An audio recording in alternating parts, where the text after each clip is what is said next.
Nabiyina wa maulana Muhammadin al-Mustafa wa ala alihi wa ashabihi wa man ihtada bihadihi wastanna bisunnatihi min ahli sidqi wal wafa amma ba'd. Ayyuhal hadirun al-muhtaramun, para jamaah sholat subuh Masjid Nurul Basirah yang mudah-mudahan senantiasa dikarunia keberkahan dan rahmat dari Allah Subhanahu wa Ta'ala. Pada pagi hari ini insyaallah kita akan melanjutkan kajian kitab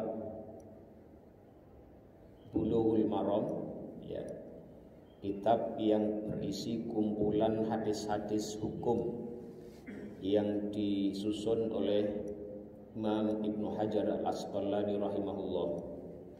Pada pertemuan yang terakhir, kalau tidak salah seingat saya ternyata kita sampai hadis yang ke-10 ya, yaitu hadis tentang bahwasanya Rasulullah Shallallahu Alaihi Wasallam diriwayatkan dari Abdullah bin Zaid radhiyallahu anhu bahwasanya beliau wudu didatangkan dengan air yang volumenya itu 2/3 mud ya. 2/3 mud kemarin sudah kita jelaskan. 1 mud itu kira-kira sekitar 650 hingga 700 gram satu mud. Nah, Nabi Muhammad SAW itu berwudu dengan 2/3 mud. Artinya itu kira-kira setengah liter lah ya, karena 1 mud 670-an gram itu kira-kira sama dengan 3/4 liter. 3/4 liter. Jadi kalau 2/3 mud itu kurang lebih 1 botol ini ya. Jadi Nabi Muhammad SAW pernah didatangkan wudu, beliau diberikan air sebanyak segini saja kurang lebih ya, setengah liter. Faja'ala yadluku dira'aihi. Kemudian Rasulullah berwudu, dan dalam wudunya itu Rasulullah menggosok dua lengan beliau. Jadi hadis itu menjadi dasar bahwasanya dalam berwudu ketika seseorang membasuh bagian anggota wudu yang harus dibasuh, maka disunahkan dilakukan dengan cara menggosoknya. Misalnya wajah ya dengan digosok wajahnya, kalau tangan ya digosok tangannya ya. Kaki juga digosok kakinya. Nah, hadis itu juga menjadi dasar bahwasanya dalam berwudu dan juga dalam mandi, nanti ada penjelasan yang lain juga, ada hadis yang lain juga, bahwa saat kita berwudu kita disunahkan untuk menggunakan air secara tidak berlebihan. Kemarin sudah kita jelaskan bahwasanya para ulama sepakat walaupun Nabi wudu menggunakan air sebanyak 2/3 mud, itu tidak berarti bahwa air yang melebihi 2/3 mud itu dilarang, tidak. Tapi maksudnya adalah bahwasanya Rasulullah SAW semangat yang ingin disampaikan, pesan yang ingin disampaikan adalah bahwa kalau kita bersuci baik wudu atau mandi, kita disunahkan menggunakan air secara hemat, secara seperlunya saja, jangan sampai berlebih-lebihan. Kalau kita wudunya pakai keran, ya upayakan buka kerannya jangan gede-gede ya, secukupnya saja. Dan para ulama sepakat ya, dijelaskan dalam salah satu syarah dari Bulughul Maram itu disebutkan ajma'al ulama'u ya, 'alan nahyi 'anil israfi fil ma'i. Para ulama sepakat adanya larangan berlebih-lebihan dalam menggunakan air, walau kana ala syafi'il bahri, meskipun orang itu berada di pinggir laut. Ini merupakan sebuah tamsil bahwasanya meskipun di sampingnya ada air yang sangat melimpah, di pinggir sumur, di pinggir sungai, atau kerannya, tornya masih penuh, tetap kita diminta atau dianjurkan agar kita dalam menggunakan air bersuci itu tidak menggunakan secara berlebih-lebihan. Kadang kita lihat ya, orang berwudu itu kerannya digedein sampai maksimal, kemudian dia santai aja, itu enggak membiarkan air itu mengucur tanpa kontrol. Nah, ini salah ya, ini tidak sesuai dengan sunnah Nabi Muhammad Shallallahu Alaihi wasallam. Dan ini juga sudah sudah ada bukan antisipasi, ada Rasulullah itu pernah bersabda begini ya, dalam sebuah riwayat yang disampaikan oleh Abu Dawud ya, dan juga Ahmad serta Ibnu Majah dan lain-lain ya. Rasulullah pernah mengatakan, innahu sayakunu fi hadhil ummati qaumun ya'taduna fit tahuri wad du'ai. Sesungguhnya akan datang ya, di tengah umat ini, kata Rasulullah SAW, ya, qaumun, ada sekelompok orang, ada satu kaum ya'taduna ya, yang mereka itu berlebih-lebihan fit tahuri, dalam hal bersuci, wad du'ai, dan juga dalam berdoa. Nah ini peringatan dari Rasulullah SAW bahwa kita jangan sampai berlebih-lebihan dalam menggunakan air bersuci kita.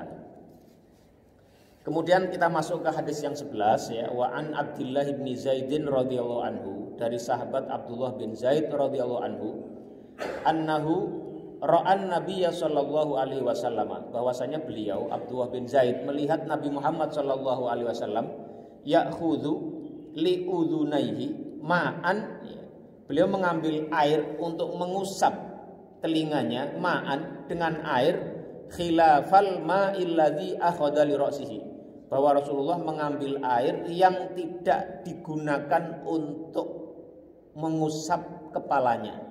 Akhrajahul Baihaqi. Hadis ini mengatakan bahwa Rasulullah Shallallahu Alaihi Wasallam ketika mau mengusap telinganya mengambil air bukan dari sisa yang beliau gunakan untuk mengusap kepalanya. Nanti kita jelaskan ini ya. Ini saya sebutkan dulu hadisnya ya. Ini hadis riwayat Al-Baihaqi bahwa Rasulullah itu mengambil air tersendiri. Setelah beliau mengusap kepala, mengambil air tersendiri untuk mengusap telinganya. Tetapi ya kemudian Ibnu Hajar melanjutkan hadisnya ya, wahwa ya. Tetapi riwayat yang sama, tetapi inda Muslimin, yang ada dalam Sahih Muslim itu min hadzal wajhi bilafzi ya, bahwa dengan jalan ini dengan lafaz ya, wa masaha bi ra'sihi, dan Rasulullah mengusap kepalanya bima'in, dengan air, ghairi fadli yadaihi, dengan air yang bukan bekas atau sisa atau kelebihan dari apa yang beliau pakai untuk membasuh tangannya. Wa huwal mahfudzu, dan itulah riwayat yang mahfudz ya. Dalam istilah ilmu hadis, ilmu mustalahul hadis, ada istilah syadz, ada istilah mahfudz. Syadz itu adalah kalau ada hadis yang kelihatannya sahih ya, jalur periwayatnya sahih, seperti tadi ya, riwayat yang sebelumnya, yaitu riwayat dari Abdullah bin Zaid bahwa beliau melihat Nabi mengambil air untuk mengusap telinganya dari air yang bukan dari beliau mengusap kepalanya. Padahal kalau kita kemarin kaji pada kesempatan sebelumnya, itu kan Rasulullah yang riwayat yang ada bahwa Rasulullah itu mengusap telinganya setelah beliau mengusap kepalanya tanpa mengambil air yang baru lagi. Tapi ada periwayat ini ya, mengatakan Rasulullah mengambil air yang baru lagi. Nah ini ya, tetapi dengan jalur yang sama, namun riwayatnya dikeluarkan oleh Imam Muslim ya, itu lafadznya beda. Disebutkan bahwa Rasulullah bukan begitu maksudnya, tapi Rasulullah itu adalah mengusap kepalanya ya, dengan air yang bukan sisa dari air yang beliau gunakan untuk membasuh tangannya. Jadi setelah membasuh tangan, kemudian meskipun tangannya masih basah, Rasulullah tidak serta-merta langsung mengusap kepalanya, tapi mengambil air dulu untuk mengusap kepalanya. Nah ini hadis yang tadi yang pertama, yang saya sebutkan pertama tadi, yang dari Abdullah bin Zaid, bahwa Nabi mengusap telinganya dengan air yang baru, itu riwayatnya sahih. Tapi ya ada jalur yang lebih sahih lagi ya, yang menyebutkan bukan itu lafadznya, tapi lafadznya Nabi mengambil air yang baru untuk mengusap kepalanya dan juga nanti dengan telinganya, bukan dari sisa air yang ada di tangan beliau setelah membasuh tangannya. Wa huwal mahfudzu, dan hadis itu yang lebih mahfudz. Mahfudz itu maksudnya adalah hadis, kalau ada dua hadis sama-sama sahih ya, riwayat perawinya sama-sama kuat, sama-sama thiqah ya, bersambung, tetapi ternyata kedua hadis yang sama-sama sahih ini bertentangan, maka harus dicari mana yang lebih kuat dengan cara membandingkan jalur periwayatannya atau dengan cara melihat hadis-hadis lain yang semakna, mana yang lebih mendukung dua hadis yang bertentangan ini. Ternyata ya, menurut penelitian para ahli hadis, yang kedua tadi yang lebih kuat, maka dia disebut dengan al-mahfuz.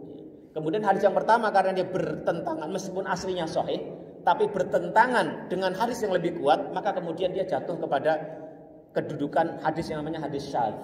Ini sekilas ilmu hadis yang mungkin kita tidak harus terlalu perdalam karena kita ingin lebih banyak mengkaji aspek hukumnya saja. Tapi itu sebagai penjelasan mengapa Ibnu Hajar menyebutkan ini. Ini untuk menyebutkan bahwa memang ada sebagian ulama fikih yang mengatakan bahwa untuk mengusap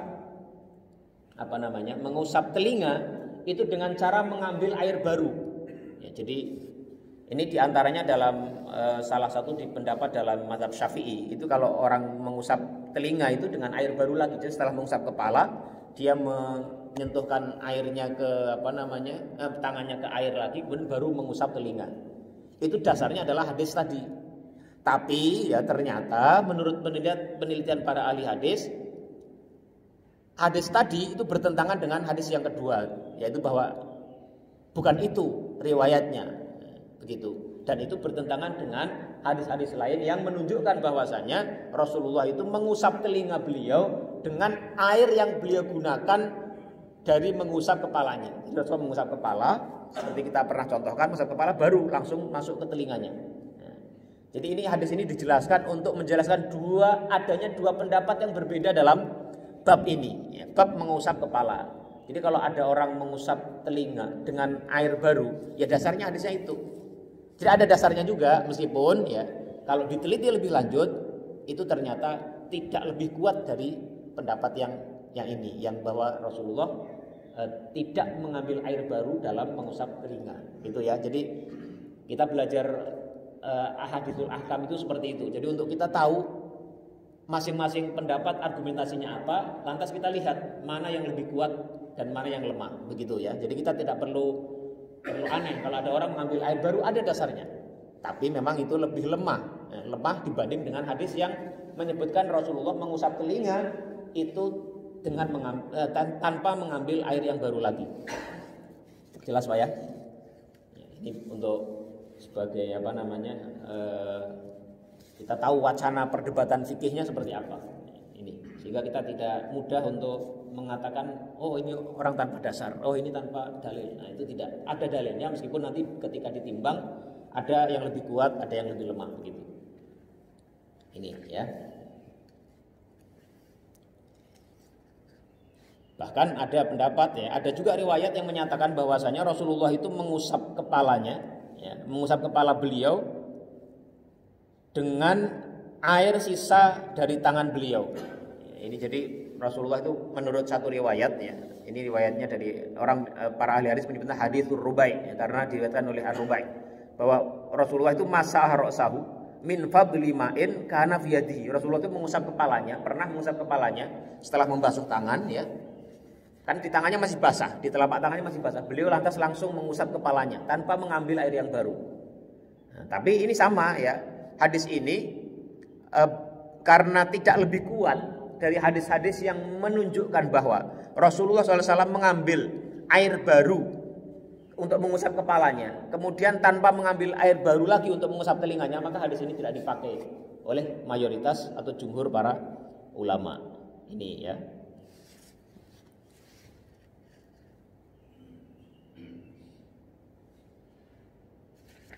Kemudian kita masuk ke hadis yang ke-12 ya.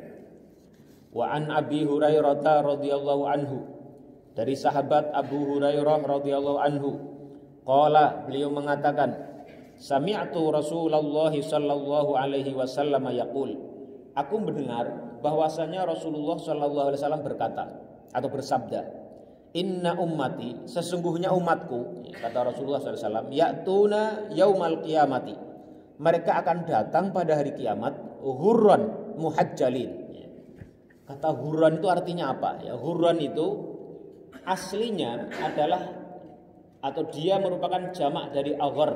Ya. Al-ghurratu jam'u aghar. Wal ghurratu ya. Sedangkan kata ghurrah itu artinya aslinya adalah bayadun fi wajhil farasi. Yang disebut dengan ghurrah itu adalah warna putih yang ada di bagian wajahnya kuda. Jadi kalau ada kuda, kemudian di bagian kepalanya ada warna putih, bulu-bulu putih, itu disebut dengan ghurrah. Makanya di sini Rasulullah SAW menggunakan kata ghurrah untuk menyebut bahwa umatnya nanti, umat beliau, kita, di hari kiamat nanti akan datang dalam keadaan ghurrah, dalam keadaan ghurran. Wajah kita berwarna putih bercahaya. Muhajjalin itu maknanya adalah at-tahjil, itu asli makna katanya adalah bayadun fi qawaimil farasi kulliha. Warna putih yang ada di kaki-kaki seekor kuda. Jadi kalau ada kuda, kaki-kakinya baik yang depan maupun belakang berwarna putih, maka itu disebut dengan tahjil. Warna putih yang ada di kaki-kaki anggota kaki kuda. Dan di sini Rasulullah SAW menggunakannya untuk umatnya nanti pada hari kiamat, selain warna wajah umatnya berwarna putih bercahaya, maka seluruh juga tahjil. Qawaimur rijal, itu artinya tangan dan kakinya itu juga berwarna putih bercahaya.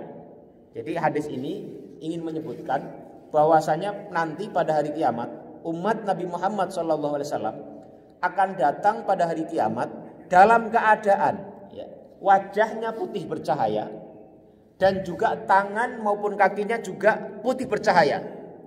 Min asaril wudhu'i, sebab dari bekas wudhu yang mereka laksanakan saat mereka hidup di dunia. Jadi hadis ini menjelaskan tentang keutamaan wudhu. Kalau kita berwudu dengan benar sesuai tuntunan Rasulullah SAW, maka itu nanti akan dibalas oleh Allah Subhanahu Wa Taala dengan satu keutamaan, bahwa kita akan datang pada hari kiamat, dibangkitkan pada hari kiamat dalam keadaan wajah kita putih bercahaya, kaki dan tangan kita juga putih bercahaya. Mudah-mudahan kita mendapatkan karunia dari Allah Subhanahu Wa Taala. Amin ya rabbal alamin. Min asaril wudu'i, karena sebab fadilah dari wudu kita selama di dunia. Faman istata'a minkum, maka barang siapa di antara kalian yang mampu an yutila hurratahu, bisa untuk lebih memanjangkan cahaya putih tadi yang ada di anggota badannya karena sebab wudu, falyaf'al, maka hendaklah dia melaksanakannya. Al haditsu muttafaqun alaih, hadisnya muttafaq alaih, wal lafdzu li muslimin, dan lafaz redaksi hadis ini diambil dari Sahih Muslim. Ini hadis yang ke-12. Nah, tentang hadis ini ada perdebatan di antara para ulama. Para ulama singkat kata, singkat cerita, singkat kajiannya, para ulama itu kebanyak di antara minal hufat wal muhaqqiqin, di antara para ulama hafid, ahli hadis yang luar biasa, dan para muhaqqiq dalam ilmu hadis, mereka mengatakan bahwa sabda Rasulullah itu sebenarnya dalam riwayat ini itu berhenti di min atharil wudu. Jadi kalimat faman istata'a minkum an yutila hurratahu falyaf'al, itu adalah kalimat yang diucapkan oleh Abu Hurairah, sahabat Abu Hurairah radhiyallahu anhu, bukan dari sabda Rasulullah sallallahu alaihi wasallam. Jadi para ahli hadis itu saking telitinya mereka dalam mengkaji, meriwayatkan hadis, mereka mencari betul. Kalau ada riwayat nih, kayak tadi misalnya Rasulullah SAW bersabda, Abu Hurairah radhiyallahu anhu mengatakan bahwa aku mendengar Rasulullah SAW bersabda bahwa sesungguhnya umatku nanti pada hari kiamat akan datang dengan keadaan wajahnya bercahaya, putih bercahaya, kaki dan tangannya juga putih bercahaya karena sebab wudu mereka. Maka barang siapa yang ingin sinar putih, cahaya putih, warna putih itu lebih panjang meliputi anggota tubuhnya, maka hendaklah dia melakukannya. Nah, ternyata para ahli hadis melakukan penelitian, kemudian disimpulkan ternyata kalimat maka barang siapa yang ingin memanjangkan cahaya putih di anggota tubuhnya itu, maka hendaklah dia melakukannya. Itu adalah bukan dari sabda Rasulullah SAW, tetapi anjuran dari Abu Hurairah radhiyallahu anhu dalam memahami hadis itu. Jadi ketika Abu Hurairah radhiyallahu anhu meriwayatkan bahwa warna putih bercahaya itu akibat wudu, bekas dari wudu yang dilakukan di dunia, maka hendaklah barang siapa ingin memanjangkan ya, agar lebih panjang cahayanya itu, warna putihnya bercahaya lebih panjang, melampaui anggota wudu yang minimum, hendaklah dia melaksanakannya. Tetapi sekali lagi para ulama, para ahli hadis mentarjih ya. Mereka menyimpulkan ya bahwasanya kalimat yang terakhir tadi itu datang dari sahabat Abu Hurairah radhiyallahu anhu, bukan sabda Rasulullah Shallallahu alaihi wasallam. Jadi kalau sabda Rasul nanti kedudukannya berbeda. Kalau itu ucapan sahabat, maka kedudukannya juga berbeda. Nah, ini penting dikaji oleh para ahli hadis. Makanya mereka luar biasa sekali. Sehingga dalam satu hadis riwayat yang satu dipilah mana yang itu benar-benar perkataan dan sabda Rasulullah, mana yang itu bagian dari penjelasan orang yang meriwayatkannya. Ini ya. Ini.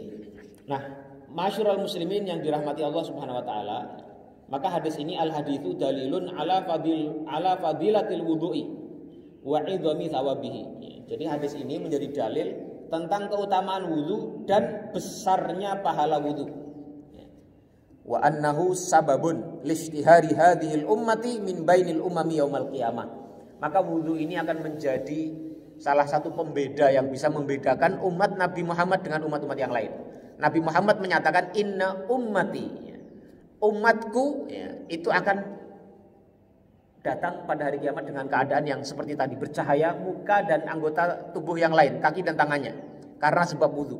Maka dari hadis ini itu seakan-akan dikatakan selain umatku itu tidak mengalami hal yang demikian. Jadi ini keutamaan yang Allah berikan kepada umat Nabi Muhammad Shallallahu alaihi wasallam atas wudu yang mereka laksanakan dengan baik, dengan sempurna saat mereka berada di dunia. Ini. Nah, masyarul muslimin rahimakumullah, kesimpulan yang berikutnya yang diambil para ulama ya dengan hadis ini, al-wajhu ya istadalla ba'dul ulama'i bihadzal hadithi ala annal wudu'a min khasaisi hadhil ummah.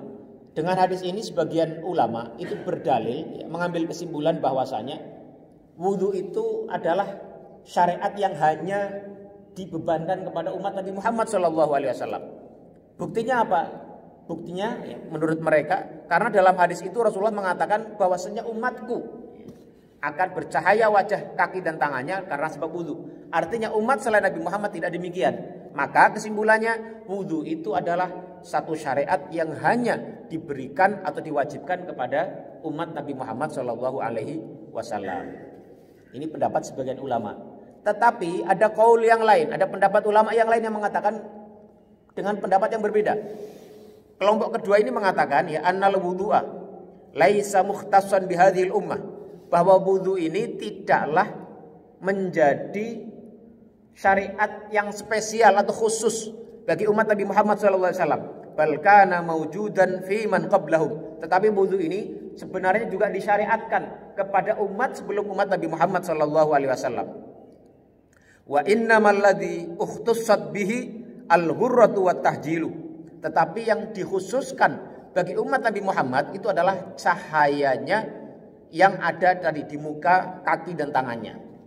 Jadi pendapat yang kedua mengatakan kalau wudu sebenarnya itu disyariatkan kepada umat-umat yang lain sebelum Nabi Muhammad, tetapi mereka tidak mendapatkan fadilah diberikannya cahaya di akhirat nanti ya, di muka dan anggota kaki dan tangannya, meskipun mereka juga menjalankan wudu sebagaimana wudunya Nabi Muhammad dan umatnya setelahnya ya, jadi ini pendapat yang kedua. Dalil mereka, mengapa mereka mengatakan ini?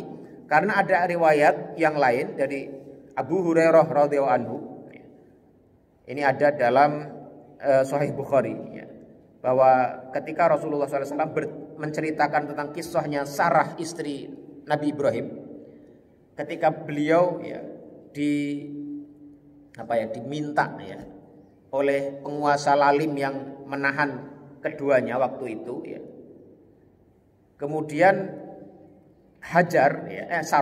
Sarah istri Nabi Ibrahim itu sempat berdiri ya. Faqamat tatawadda'u wa tusalli. Dalam hadis itu disebutkan bahwa Sarah istri Nabi Ibrahim beliau melakukan wudu kemudian sholat. Kemudian beliau berdoa, Allahumma in kuntu amantu bika wa bi rasulika wa ahsantu farji illa ala zauji fala tusallit alayyal kafir. Kemudian beliau berdoa, ya Allah, seandainya engkau bisa menyaksikan bahwa aku beriman kepadamu dan iman kepada nabimu, kepada rasulmu, yaitu Nabi Ibrahim tentu saja saat itu, wa ahsantu farji, dan aku menjaga kemaluanku kecuali atau selain kepada suamiku, illa ala zauji fala tusallit alayyal kafir, maka janganlah kau kuasakan kepadaku kekuasaan orang yang kafir. Ini dalam riwayat ini disebutkan bahwasanya Sarah istri Nabi Ibrahim itu melakukan wudu dan juga sholat. Artinya apa? Artinya wudu itu juga pernah disyariatkan kepada umat sebelum Nabi Muhammad SAW.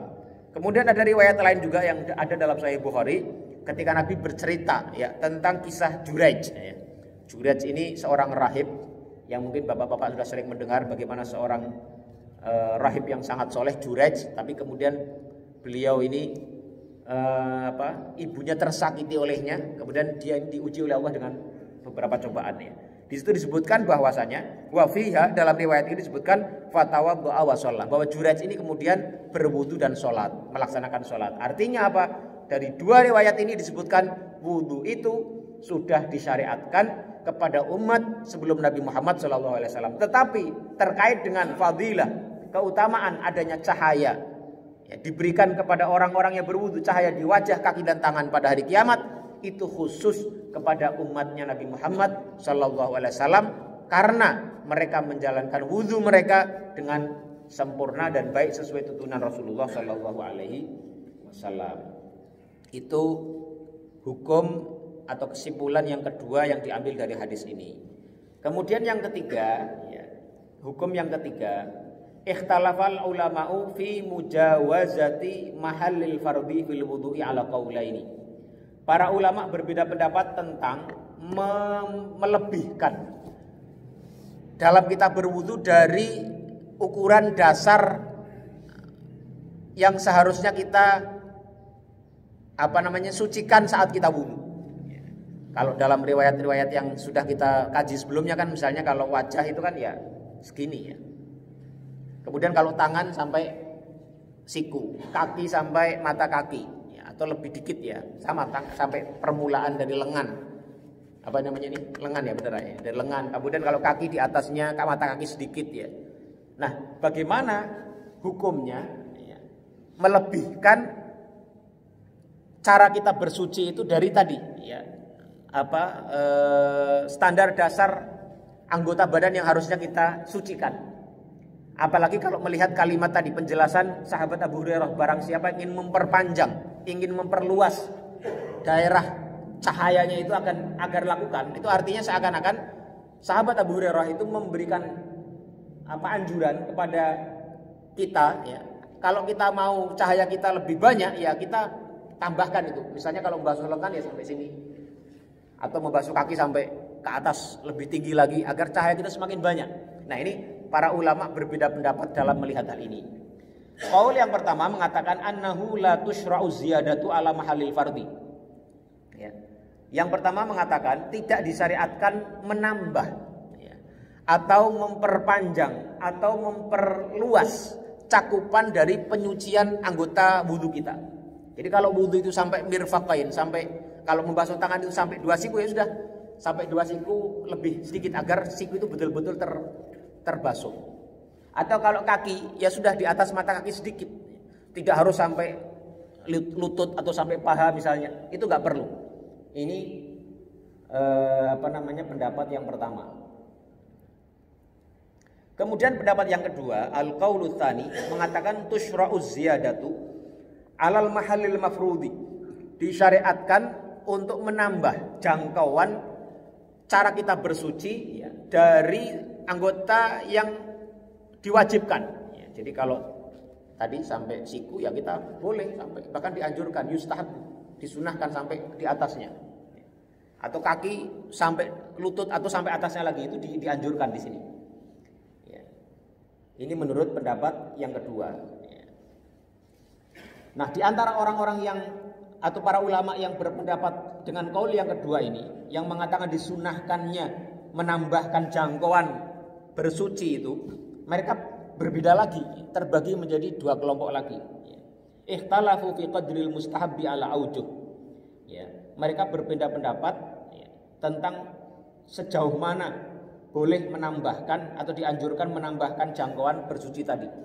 Ahaduha, salah satunya ya, mengatakan annahu yustahabu ziyadatu fawqal mirfaqaini wal ka'baini min ghairi tauqitin. Kelompok pertama mengatakan disunahkan atau disukai menambah jangkauan bersuci itu di atas di atas siku atau di atas mata kaki kalau yang membasuh kaki min ghairi tauqitin, tanpa batas. Jadi kalau dia sampai pangkal paha itu boleh kalau menurut pendapat ini. Sampai pangkal tangan sampai ini ketek ya, itu boleh, sampai bahu sini boleh. Ini pendapat yang pertama. Kemudian yang kedua mengatakan yustahabu ila nisfil adudi wasaqi. Ada yang mengatakan hingga pertengahan saja. Jadi kalau sampai lengan ya sampai pertengahan lengan. Kalau kaki sampai pertengahan betis ya, sampai pertengahan betis ya. Ini. Watsalitsu. Kemudian yang ketiga mengatakan yustahabu ilal mangkibaini warukbataini. Kemudian yang ketiga mengatakan disunahkan untuk memperlebar atau memperluas jangkauan anggota wudu itu sampai, kalau tangan sampai mangkib, sampai bahu ya. Kalau kaki sampai dengkul, sampai lutut. Kalau yang pertama tadi sampai tidak terbatas, mau sampai pangkal paha boleh. Kalau ini yang ketiga sampai dengkul saja. Ini. Wa amma ziyadatu fil wajhi fahiya ghuslu syai'in min muqaddami ra'si. Adapun kalau untuk menambahkan wajah itu sampai ke bagian depan kepala, rambut ini sampai terbasuh. Itu pendapat yang menyatakan bahwasanya disunahkan untuk memperluas jangkauan anggota wudu atau pembasuhan atau mengusap anggota wudu, karena itu akan menambah cahaya di hari kiamat nanti. Nah, ini ada perbedaan pendapat para ulama ke dalam dua kelompok. Yang kelompok kedua nanti terbagi lagi kepada kelompok-kelompok lagi mengenai seberapa jauh tambahan jangkauan wudu itu bisa dilaksanakan. Ini seperti itulah Pak ya, hukum itu di fikih itu begitu. Isinya ikhtilaf semua, hampir semuanya ikhtilaf semuanya. Tapi masing-masing punya dalil ya, ada dalilnya juga ya. Tinggal kita memilih mana yang menurut kita lebih kuat. Nah, kalau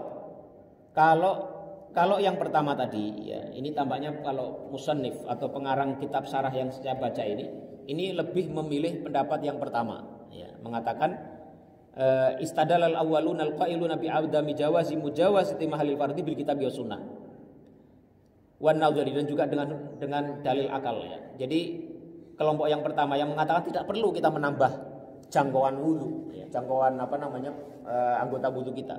Karena apa? Karena argumentasi mereka yang pertama adalah dalam kitab ya, dalam Al-Qur'an ketika Allah Subhanahu wa taala memerintahkan kita untuk berwudu, itu Allah menyebutkan ya sebatas itu saja gitu ya. Ya ayyuhal a'udzubillahi minasyaitonir rajim. Ya ayyuhalladzina amanu idza qumtum ilas sholati faghsilu wujuhakum wa aydiyakum ilal marafiqi. Allah menyebutkan anggota wudu yang harus kita basuh ya sebatas itu. Kenapa kita harus lebih-lebihkan? Itu argumentasi yang pertama. Ya. Kemudian argumentasi yang dari sunnah, dari hadis Nabi. Ketika mereka, ya, para sahabat yang meriwayatkan sifat wudu Nabi, seperti yang kita sudah sebutkan, ya, sebagian besarnya pada pembahasan sebelumnya, ya, itu disebutkan bahwa Nabi membasuh anggota wudunya sebatas itu saja. Ya, kalau misalnya membasuh tangan ya sebatas sampai sikunya benar-benar terbasuh, atau kaki sampai atas mata kaki sedikit ya itu saja, nggak sampai pangkal paha. Kalau itu memang sunnah, mestinya Nabi akan mencontohkan itu kita sampai sedemikian yang seperti dalam pendapat kedua, tapi tidak ternyata. Ini argumentasi kelompok yang pertama. Kemudian argumentasi yang sifatnya logis ya, sifatnya akal. Dalil aklinya mereka mengatakan kalau memang ya, menambah jangkauan anggota wudhu itu disyariatkan, ya, maka itu akan tuaddi ila tadakhulil a'dha, maka itu akan bisa menyebabkan seseorang yang berwudhu itu terjadi kerancuan dalam anggota wudhu yang dia sucikan ya. Misalnya kalau orang saking ingin menambah pembasuhan wajah, dia sampai kena kepalanya, sampai rambutnya kena. Padahal rambut itu cukup diusap. Atau kalau ingin dia jangkauan cahayanya itu panjang ya, maka dia berwudu dengan tangan dibasuh sampai bahunya, bahkan bahunya juga dibasuh juga, maka itu akan justru merusak tata cara wudu itu sendiri. Ini argumentasi kelompok yang pertama ya. Kemudian yang kedua ya, dalil aklinya mereka mengatakan anna ziyadata tuaddi ila kauni ghairil ma'muri bihi ma'muran bihi. Kalau kita lakukan itu ya, menambah jangkauan pensucian wudu tadi, itu seakan-akan kita maka itu akan menyebabkan ya, anggota badan yang seharusnya tidak diminta untuk kita sucikan itu menjadi disucikan, padahal itu tidak diminta, dan itu akan menjadi sifat berlebih-lebihan. Lengan ya, bahu nggak diminta disucikan, tapi akhirnya karena kita mengejar itu tadi ya, kita sucikan. Nah ini bisa menyebabkan kerancuan bahwa sesuatu yang tidak diminta untuk disucikan menjadi disucikan. Ini argumentasi akli ya, dalil akli yang kedua. Kemudian yang ketiga, ya, mereka mengatakan annal ghurrata la yumkinu italataha kama taqaddam fa innaha mukhtassah bil wajhi fa idza dakhalat fi ra'si la tusamma ghurrah idz la ghurrah fi ra'si. Kemudian mereka berargumen bahwasanya kalaupun orang-orang yang mengatakan tadi menganjurkan memperluas jangkauan wudu itu agar cahayanya bisa lebih luas juga, mereka mengatakan bahwa kata al-ghurrah tadi ya, cahayanya wajah itu ya tidak mungkin bisa diperluas lagi. Wajah ya wajah ya. Karena hurrah itu tadi, asal kata hurrah itu adalah warna putih yang ada di wajahnya seekor kuda. Maka ya akan di wajah saja, tidak akan sampai kepala atau belakang tengkuk misalnya akan memanjang, itu enggak. Itu argumentasi kelompok yang pertama yang mengatakan tidak perlu kita menambah jangkauan penyucian wudu di luar apa yang sudah dicontohkan oleh Nabi Muhammad atau sesuai dalam ayat wudu tadi ya, ini.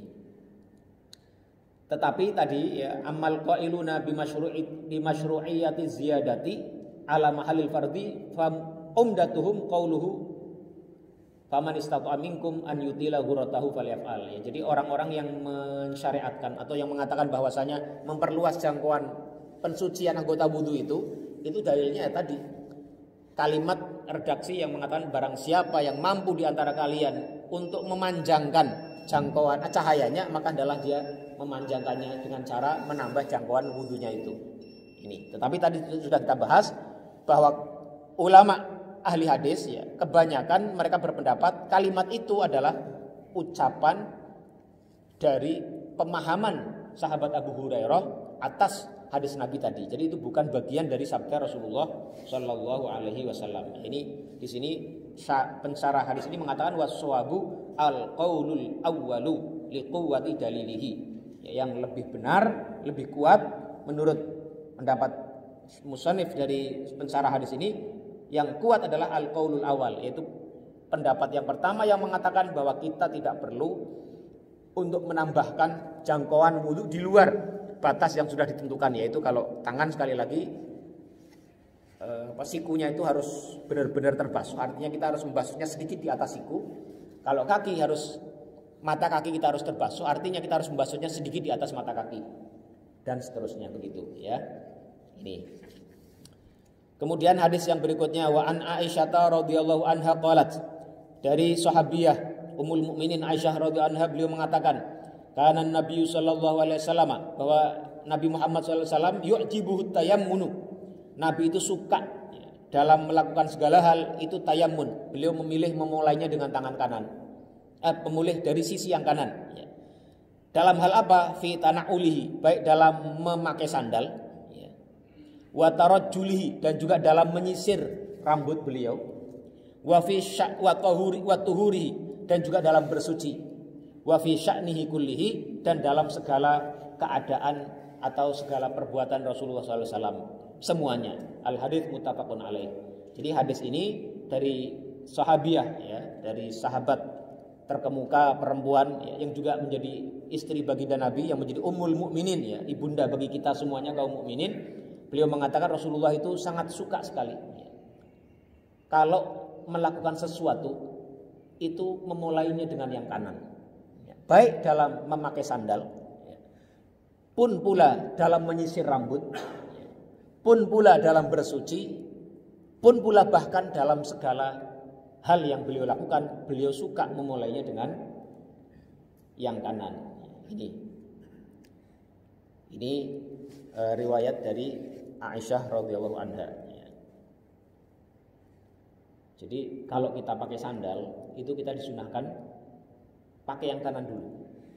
Kalau kita menyisir rambut, ya, itu juga di kanan dulu. Bahkan mencukur rambut. Ini tuh ada satu riwayat ketika Rasulullah SAW tahallul, ya, pada haji wada, beliau memerintahkan tukang cukurnya untuk khudh, ya, beliau meminta untuk dicukur itu mulai dari yang kanan juga. Jadi ini kalau kita mau ingin meniru, ya, sunnah Nabi, kita contoh ini, melakukan sesuatu memulai dari yang kanan. Kemudian kalau melepaskannya itu sebaliknya. Jadi misalnya kalau memakai baju pun, meskipun dalam riwayat ini tidak disebutkan, memakai baju usahakan memasukkannya yang kanan dulu. Memakai celana, masukkan yang kanan dulu. Kalau kita melakukan itu, ya, kita sudah paham hadis ini dengan berniat ingin ta'assi, ya, atau iqtida dengan Rasul, ingin mencontoh Rasulullah, insya Allah kita dapat pahala karena kita mencintai Rasul dan ingin mencontoh beliau, ya, itu ada pahalanya, ya, ada keutamaannya. Itu mencontoh Nabi Muhammad SAW. Itu ya. Jadi Rasulullah itu sangat suka, ya, untuk memulai segala hal dari yang kanan, ya, termasuk dalam memakai sandal, bersisir, bercukur, ya, dan juga dalam toharoh, ya. Ini Ibnu Hajar menyebutkan hadis ini dalam bab ini ingin menunjukkan bahwasanya kalau kita wudhu mulailah dengan yang bagian kanan terlebih dahulu. Demikian pula dalam mandi, ya. Kalau kita mandi, kalau kita menyiram bagian tubuh kita mulailah dengan yang kanan juga, ya. Bagian yang kanan dulu baru bagian yang kiri. Itu sunnah Nabi Muhammad SAW. Ini, ya. Ini kita lanjut sebentar lagi atau selesai, Pak? Ya, sebentar lagi ya. Ini hadis yang ke-14. An Abi Hurairah radhiyallahu anhu qala. Dari sahabat Abu Hurairah radhiyallahu anhu, beliau mengatakan, qala Rasulullah sallallahu alaihi wasallam, "Idza tawadda'tum fabda'u bimayaminikum." Jika kalian berwudu, maka mulailah dari yang kanan, bagian yang kanan dari anggota wudu kalian. Akhrajahul arba'atu wa shahhahahu Ibnu Huzaimah.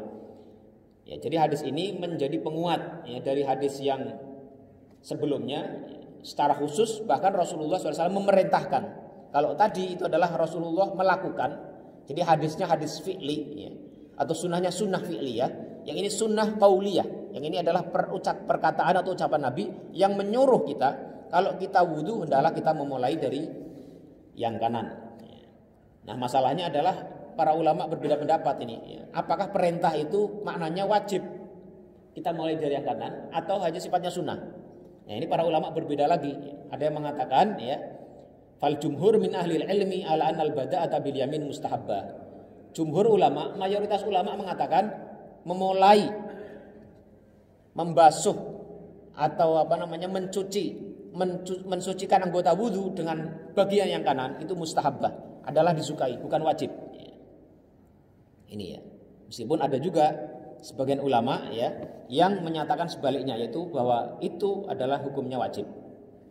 Satu lagi, ya, karena hadis yang kedua tadi maknanya sama. Yang ke-15, wa anil Mughirah bin Syu'bah radhiyallahu anhu, dari sahabat Mughirah bin Syu'bah radhiyallahu anhu, anna Nabiy sallallahu alaihi wasallam tawaddaa, bahwa Nabi Muhammad sallallahu alaihi wasallam berwudu, famasaha binasiyatihi, maka Rasulullah SAW mengusap nasiyah. Nasiyah itu bagian depan dari kepala. Jadi bagian depan yang ada rambutnya ini, ya, ini namanya nasiyah.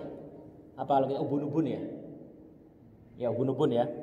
Ini ya. Rasulullah SAW berwudu, kemudian mengusap ininya, nasiyahnya, apa namanya, ubun-ubunnya, ya, bagian terdepan dari kepala yang ada rambutnya. Ini namanya nasiyah. Wa alal imamati wal khufaini, dan juga beliau mengusap ke atas imamah. Imamah itu ketunya Nabi, apa namanya? Ketunya orang Arab namanya imamah apa? Apa itu namanya, itu kayak yang udeng apa? Bukan udeng, apa yang biasa dipakai para Habib habaib gitu ya, seperti itulah kurang lebih ya, para orang Arab itulah namanya imamah ya, yang menutup kepala. Kalau kita pakainya kopiah. Nah, Nabi SAW menurut riwayat ini, Nabi itu mengusap. Jadi Nabi itu kalau memakai imamah, memakai apa namanya, penutup kepala, ya, itu diperlihatkan sedikit daripada rambutnya, sedikit banget ya, kelihatan begini.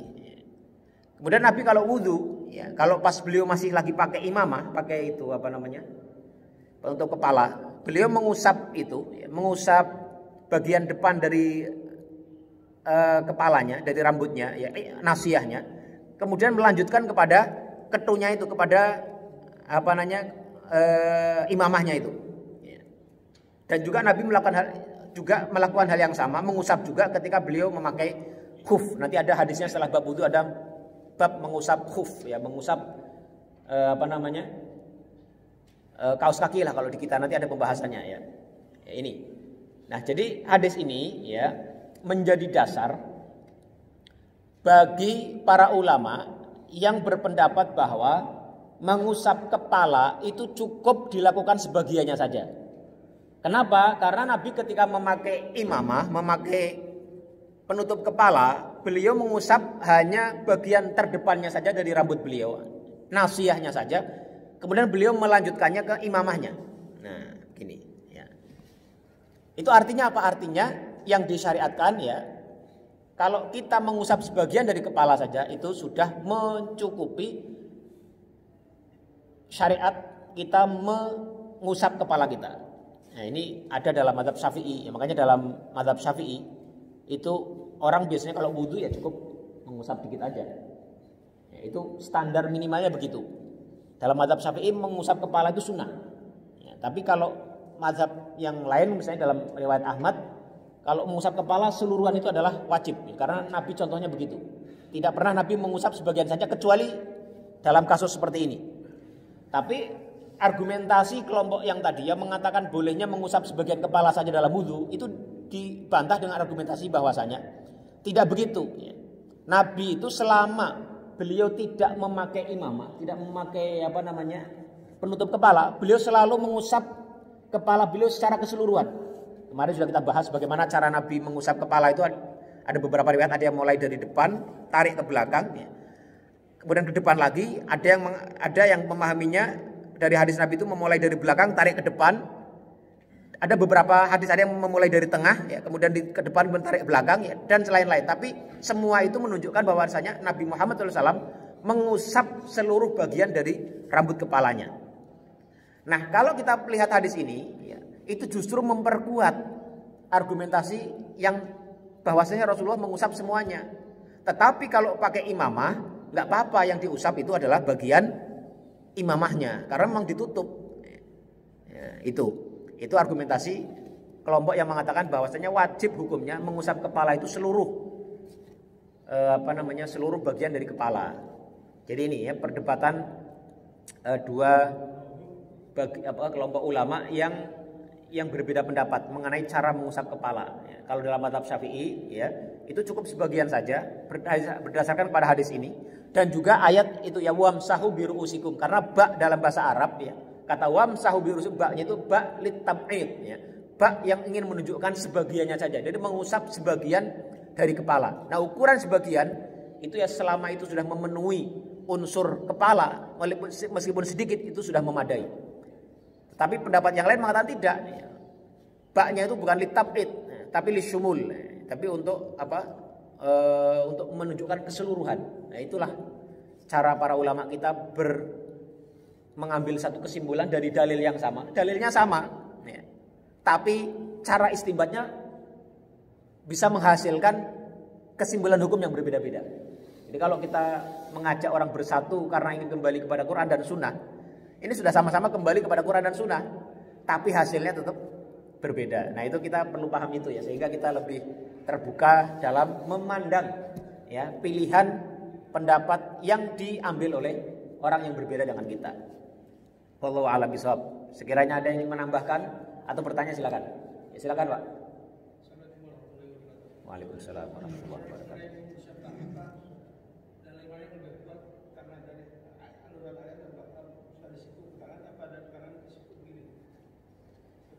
Ya.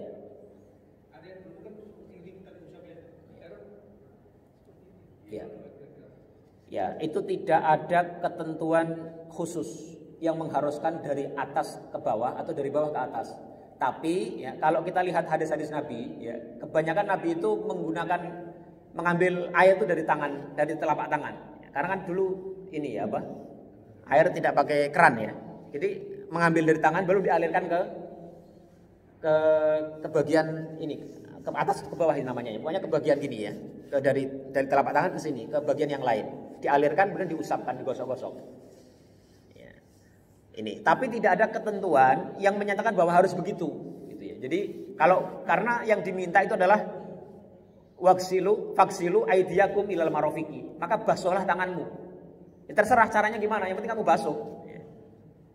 Mau dari tengah dulu, mau dari ujung dulu. Tapi kalau riwayat yang ada, Nabi itu melakukannya adalah dengan cara mengambil air di telapak tangan, kemudian dialirkan ke anggota yang lain, sementara tangan yang sebaliknya itu menggosoknya untuk meratakan air itu ke seluruh anggota wudhu ini, gitu ya. Sama dengan kaki, kaki dengan disiram dengan tangan, ya, kemudian diratakan.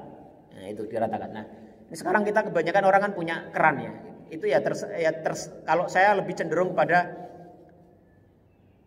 apapun caranya, ya, selama itu memenuhi tadi, ya, mengalirkan air ke seluruh anggota wudhu itu, dan dengan cara tidak berlebih-lebihan, ya, karena ada larangannya, ya, nah itu dibenarkan.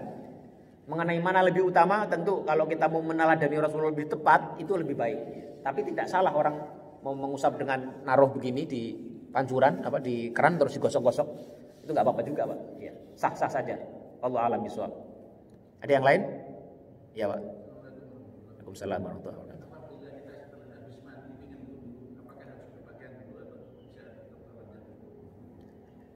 Iya, memang ada yang mengatakan wudhu dengan keadaan terbuka auratnya itu makruh. Ya. Tapi saya sendiri belum mengkaji lebih jauh apakah itu dasarnya kuat atau tidak. Ya. Tapi kalau kita baca bab ini di hadis Bulughul Maram tidak ada ya, yang menyatakan bahwa kalau kita wudhu itu harus dalam keadaan tertutup aurat misalnya, itu enggak ada. Tapi nanti coba akan saya cek lagi Pak ya, saya kaji lagi insya Allah. Dan kalau mudah-mudahan kita ingat, kita akan coba lebih lanjut jelaskan pada pertemuan berikutnya.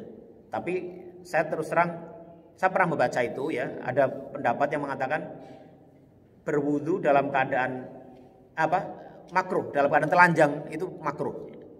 Itu. Tapi wallahu alam, saya belum mengkaji lebih lanjut apakah ada dasarnya yang kuat tentang itu. Ya. Wallahu alam bishawab. Tapi kalau kemarin sudah kita jelaskan, kalau orang mandinya itu diniatkan untuk menghilangkan hadas, dan mandinya itu dilakukan seperti mana dia mandi besar, ya, membasuh seluruh anggota tubuh, dan di tengah-tengah mandi dia tidak lagi berhadas, maka itu sudah memenuhi penghilangan hadas kecil dia. Jadi dia tidak perlu wudhu lagi. Dan itulah dilakukan Rasulullah SAW. Rasulullah, beliau kalau mau mandi besar, beliau melakukan gerakan seperti wudhu ya, wudhu dulu. Kemudian setelah mandi beliau nggak wudhu lagi.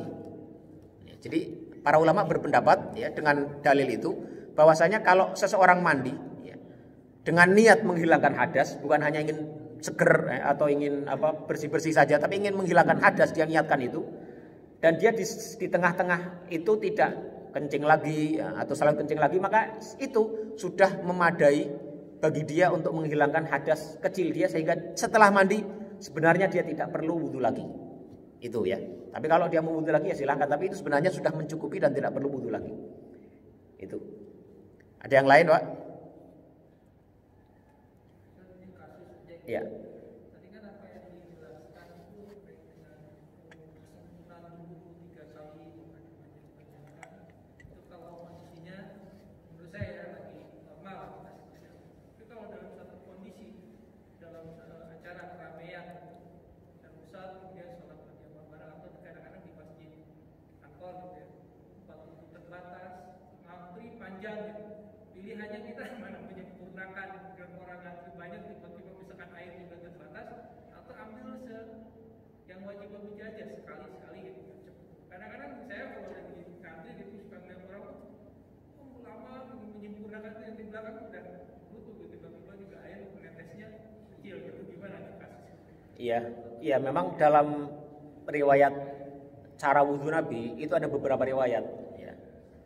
Ada yang Nabi itu pernah sekali-sekali saja, ada yang 2 kali, ada 3 kali.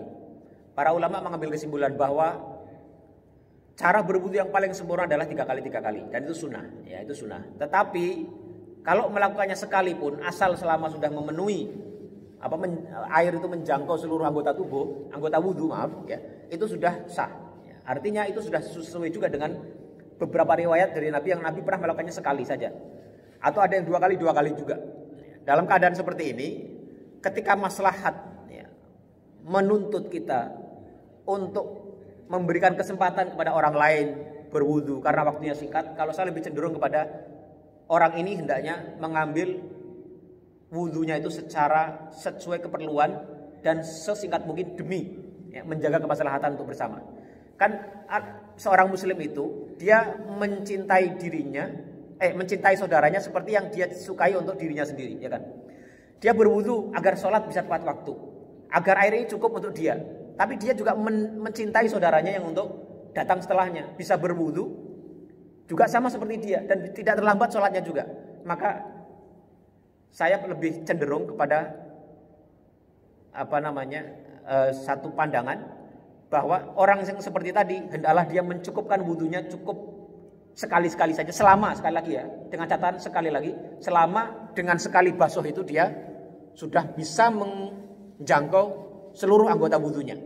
Satu kali saja ya.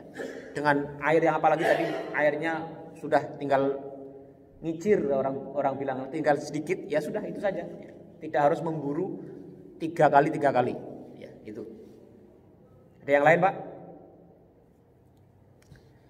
Kalau sudah tidak ada, kita cukupkan sekian ya. Mudah-mudahan ada manfaatnya untuk kita lebih cinta kepada sunnah Nabi, lebih paham tentang hadis Nabi dan lebih mengerti tentang luasnya fikih ya, betapa para ulama mengambil dari dalil yang sama bisa muncul kesimpulan hukum yang berbeda-beda, sehingga kita lebih terbuka, lebih moderat dalam berpandangan terkait perbedaan yang ada di tengah-tengah umat ini, sehingga kita lebih rukun ya, lebih tidak fanatik dengan apa yang kita yakini, meskipun itu kita yakin bahwa itu adalah yang paling benar. Masing-masing ada dalilnya, masing-masing ada argumentasinya, tinggal kita memilih mana yang menurut kita lebih kuat dan lebih menenangkan hati dan jiwa kita.